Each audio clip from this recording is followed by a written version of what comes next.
Hello? Oh, Johnny Dollar. Johnny, listen, Johnny. Oh, hold it. What? Now, let me switch on its bed lamp. No, listen, Johnny. Are you there? Oh, there we are. Hello? Yeah. Listen, this is Terry Holmes, Star Mutual Insurance. What, at this hour? Listen, will you? I'm at a party, or what was a party. I want you to come over here right away. Oh, thanks, Terry, but I just had one. No, you don't understand, Johnny. I understand that unless I get some sleep, I'm going to feel mighty lousy in the morning. Johnny, this is business. At 2 a.m.? Yes, put on some clothes and get over here right away. Get over where? The Chadwick residence, Mr. and Mrs. Bruno Chadwick, out here on Weathersfield Avenue. Out a ways beyond Colt Park. Chadwick? Yes. That great big mansion, that... Yes, that's the one. The big colonial job that sits back from the street about a quarter of a... Well, you know where it is, so come on. Well, who got murdered? Nobody, but the company will probably murder me if we have to pay off all the claims on this Well, one. now, what kind of claims? On what, Terry? On the biggest jewel robbery that has ever been pulled in this town. Happened just 4, 5, 6 minutes ago. Have you called the police? Yes, we've called the police. Now get out here, will you? Johnny. All right, Terry, all right. Right away.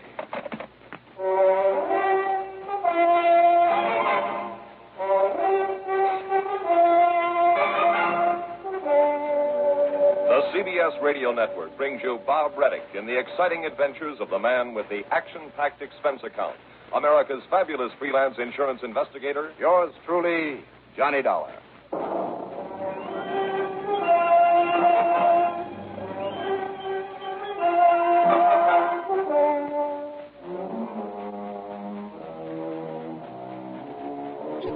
Expense account submitted by Special Investigator Johnny Dollar to the Star Mutual Insurance Company, Home Office, Hartford, Connecticut. Following is an account of expenses incurred during my investigation of the touch-up matter.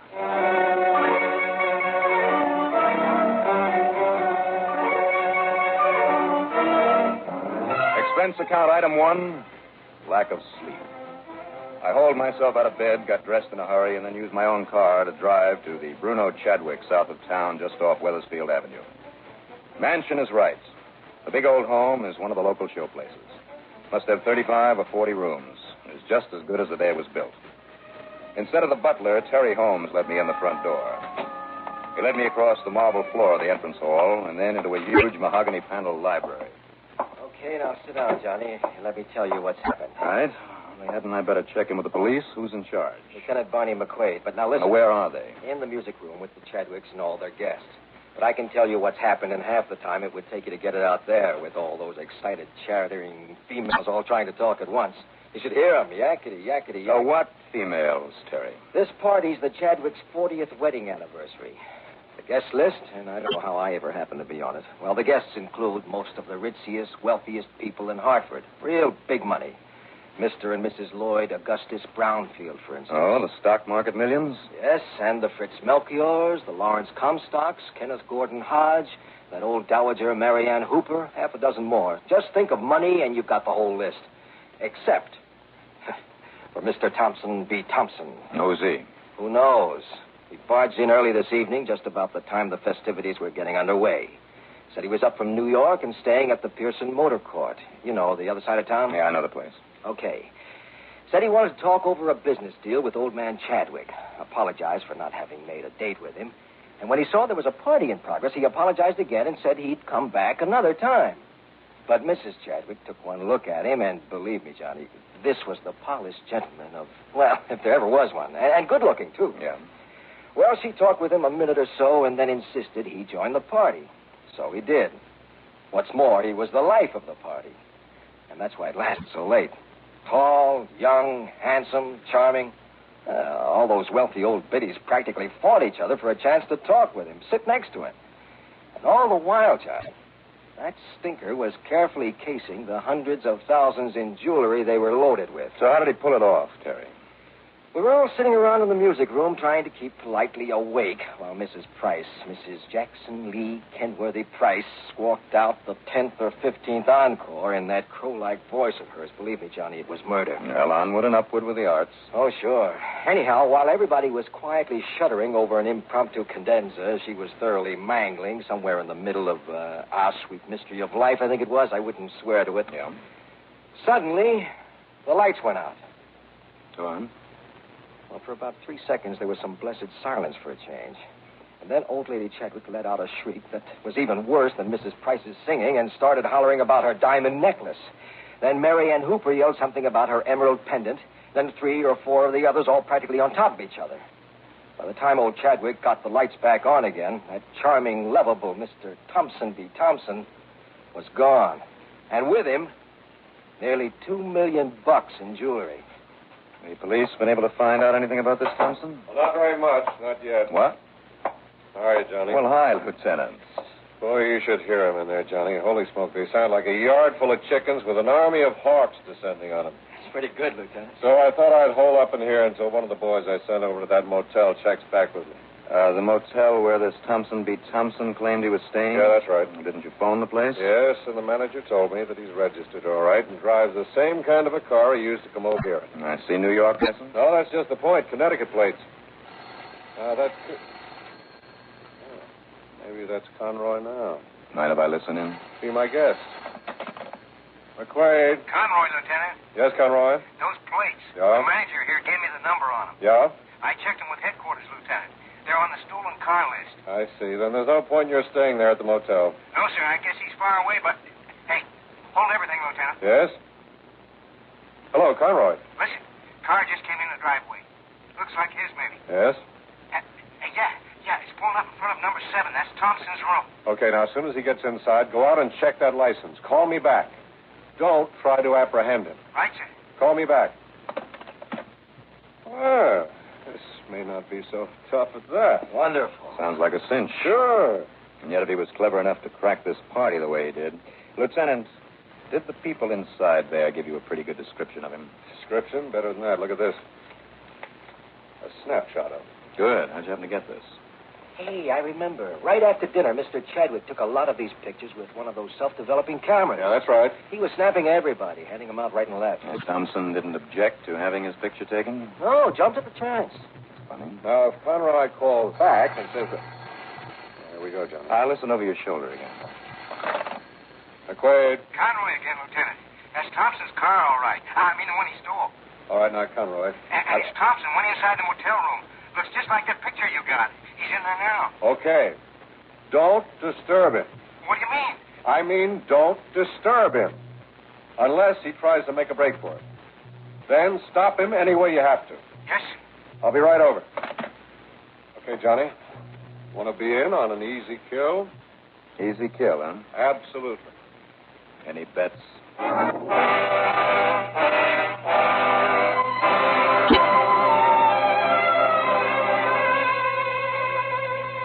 The lieutenant, one of his men, and I hopped into a prowl car and tore on over to the Pearson Motor Court, going into the driveway as quietly as possible, with the lights off. Conroy was there. He was waiting, and he led us over to in front of unit number 7. You're sure he's still in there, Conroy? Yes, sir. And see? There's a stolen car. Still there. Oh, hi, Chris. Hi. Look, Lieutenant, you can see him moving around inside. I mean, his shadow against the shade. Maybe packing up for a fast getaway. All right, now, I'll take the door. Conroy, you cover me on this side. Chris, you and Mr. Dollarkin. What am I talking about? Listen, Johnny, you have no business being in on this. If Thompson gets rough, if he's armed... So what? Go ahead. Start pounding on the door. It'll be on your own responsibility. So I'm a very responsible guy. Now go ahead with him. Okay. Now be careful. You too, Chris.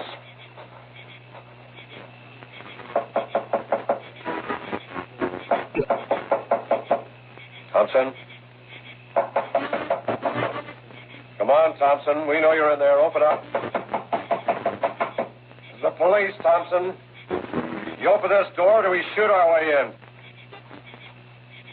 Well? Boys, hit the door. Okay, Lieutenant. All right, Thompson, come on. Now, what the devil? Well, Lieutenant, it looks though a bird has flown the coop. Shadow I saw from the outside. Here, Chris. On top of this lamp. This little pinwheel affair. Yes, you're right, Johnny. Heat from the lamp makes it turn, cause the moving shadow that we saw there on the window shade. Well, I'll be a monkey's uncle. Well, here's how he got out, Lieutenant. With this open window back here. Yes, for once, you're right, Conroy. Question is, when? Well, now, what do you know? Maybe I better go out and keep an eye on his car, Lieutenant. Yeah, do that, Chris. Well, Conroy, thanks to your stupidity. Oh, now, Lieutenant. Okay, I'll have to admit you couldn't watch both sides of this place at once. Anyhow, our friend Thompson is safely away with 4 necklaces, 1 emerald pendant. 1 bracelet, 1 brooch, Lieutenant. Yes, that's exactly what... Dollar. Johnny, where'd you get those? Lying here on the floor under the table. Anything missing? 3, the pendant. Did you know the emerald in this thing is worth nearly $500,000, Johnny? I can believe it. And this. Oh, this son of a gun, it's all here. You know why, Lieutenant? Because he must have somehow found out that I was outside, keeping an eye on him. So what happens? He knows he can't get away with it, so he drops the loot and he makes a break. I hate to admit it, Conroy, but you're probably right. For once, your stupidity paid off. Oh, Lieutenant, what do you mean, my stupidity? Well, possibly what the lieutenant means is the way you parked your police car right there at the side of the driveway, where Thompson couldn't help but see it when he drove here. Oh, well... Don't bother with excuses, Conroy. There are none for a boner like that. Yes, sir. Well, shall we get this stuff back to the owners?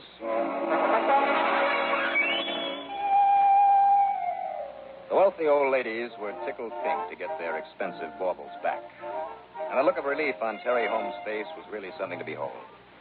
He'd been quietly sitting alone in the library, adding up the $2 million odd he thought his company would have to pay out. But there was nothing quiet about the music room.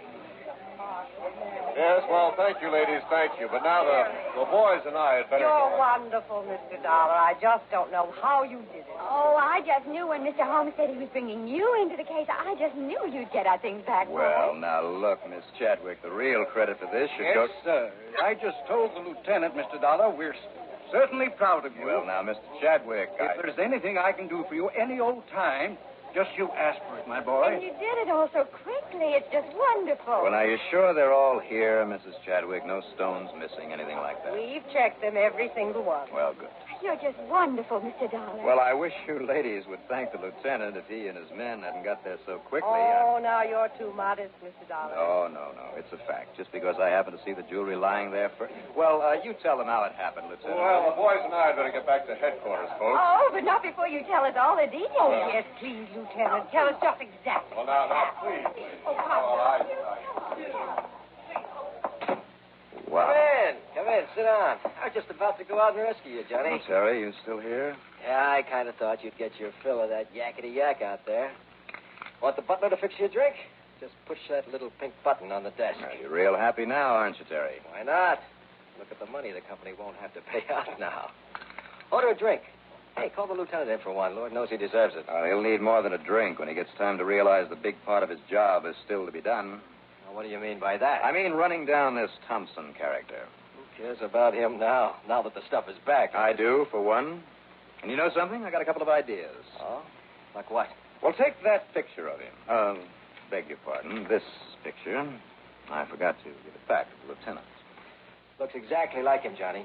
Tall, slim, kind of ramrod. I mean that straight sort of military bearing, slick black hair, neatly trimmed mustache. That's the guy. Almost pretty, though, isn't he? Almost like he used makeup to look younger than he really is. Why not? Didn't those old biddies out there really flip over him? And he didn't mind having his picture taken. Why? Don't ask me. And why did he tell everybody where he was staying? He certainly knew he was going to pull this job. Hey, you're right. And another thing, too. What's that, Johnny? Where was he between the time he left here and when he finally arrived at the motel? That policeman, Conroy, had plenty of time to get there before Thompson did. What's more, he didn't hesitate to calmly walk into his room in spite of a prowl car parked outside. And why did he go back to the motel at all? Yeah, that is kind of funny. Sure it is, and it all adds up to one big, fat, powerful hunch. Hooray, so what are you going to do, Johnny? Well, first of all, since your company has it all so nicely insured, I'm going to borrow that jewelry. Huh? Just until sometime tomorrow morning, Terry. I don't think anything will happen to it. Well, it better not. Go on in there and pry it loose from all those gabby old ladies for me, will you? Go on, Terry. Now, what's the matter? Okay, whatever you say, Johnny, but I sure hope you know what you're doing. Yeah? So do I.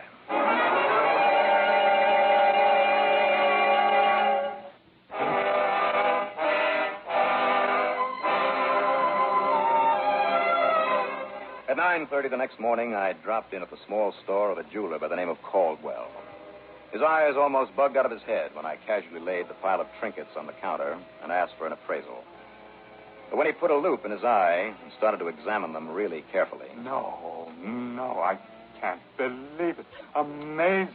So beautiful. But I can't believe it, Mr. Dollar. You can't believe what? Paste imitations, but the most magnificent imitations I ever saw. To gain time. And the setting's the work of an artist. Sure, to gain time. What's it? He knew that nobody would ever question these until they were sent in to be cleaned, whatever that might be. Well, I don't understand, sir. So he'd have all the time he needed to leave town quietly without any excitement or any suspicion. Mr. Dollar... This which might not be realized for months. Well, I'm afraid I don't understand. Huh? Good morning, Lieutenant. Miss Caldwell, Dollar, I've been looking all over for you. Yes, and knowing I had the jewels with me, started looking in all the jewelry stores. That's right. Well, I hope not too many of them. What? Here, would you like to return these to the owners now? Sure, only Except for Mrs. Chadwick's. I'll take her necklace back myself. I'll see you, Lieutenant. Well, now, wait a second, I'm Johnny. sorry, but I don't think I'd better waste but any Johnny, time. No. Oh, Mr. Caldwell, maybe you'd better tell him about those jewels. I certainly shall. Huh? Now, Johnny!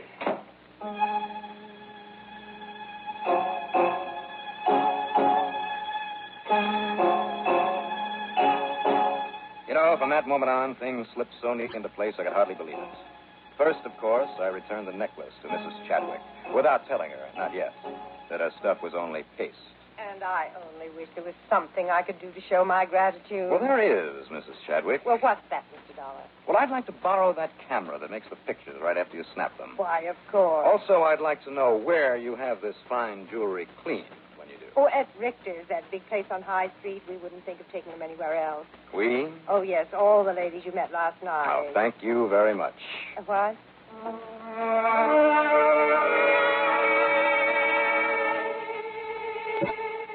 At the big jewelry house on High Street, I showed my credentials to Mr. Richter himself and told him what it was all about. He was a bit shook up for a moment, and then he led me into a large, well-lighted shop at the rear. 18 or 20 highly skilled craftsmen were bent over individual tables, covered with little lathes and grinding wheels and lots of equipment that I'd never seen before. They were creating, or cleaning and repairing, various pieces of fine jewelry, or drawing designs for pieces yet to be made. Richter told the men to pay no attention to me as I walked among them, taking pictures, supposedly a magazine article. And finally, we stopped at the bench of a lean, rather bald man of middle age who was hunched over a vise where he was mounting a huge ruby in a ring.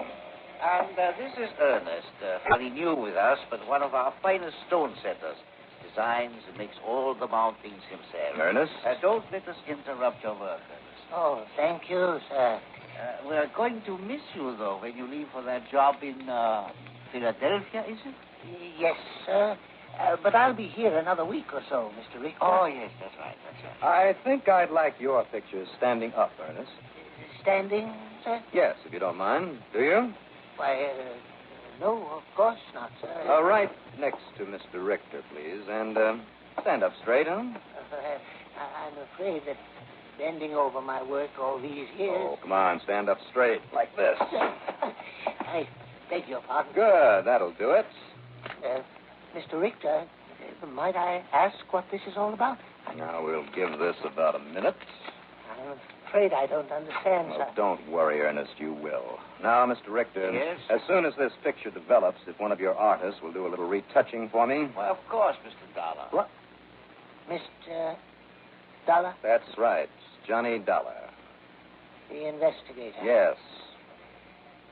Retouching, you said? To put a sort of wig on this picture of you, slick black hair and a trim little mustache, maybe a dark suit. I see. Yeah, I kind of think it'll match the other one, the one that Mr. Chadwick took of you at his party last night, don't you, Ernest? Or is it Thompson B. Thompson? Why, Ernest, what's the matter? You don't look well. Mr. Dollar knows why. Real clever, wasn't it, huh? Get all that priceless jewelry in here for cleaning and make those perfect copies, and then in your makeup and dark suit, you stole the real ones last night, left the phonies behind, and really threw the police off the track. And let's get this picture out of here so we can prove the disguise that you used. No, it won't be necessary, Mr. Dollar. Oh? As they say in the movies, I'll go along quietly.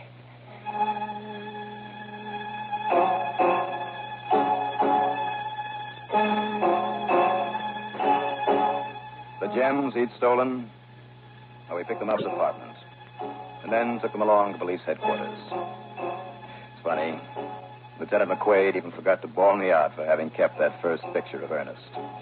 Expense account total? What expense account? But believe me, I want a nice fee on this one. Yours truly, Johnny Dollar.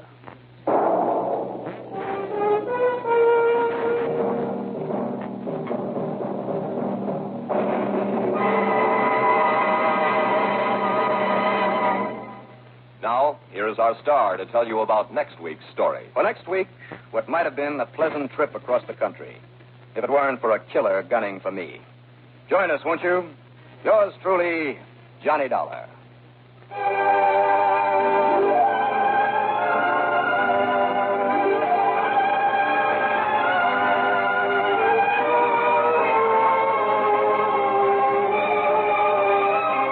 Yours truly, Johnny Dollar, starring Bob Reddick, is written by Jack Johnstone, produced and directed by Bruno Zerato, Jr., musical supervision by Ethel Hubert. Heard in our cast in order of their appearance were Jim Stevens, Carl Frank, Lawson Zerby, Bill Lipton, Elspeth Eric, Gene Gillespie, Guy Repp, Raymond Edward Johnson, Louis Van Ruten, and Bob Dryden. Be sure to join us next week, same time, same station, for another exciting story of yours truly, Johnny Dollar. This is Wally King speaking. You've been listening to the OTR Gold Network. Find more classic radio at otrgold.com.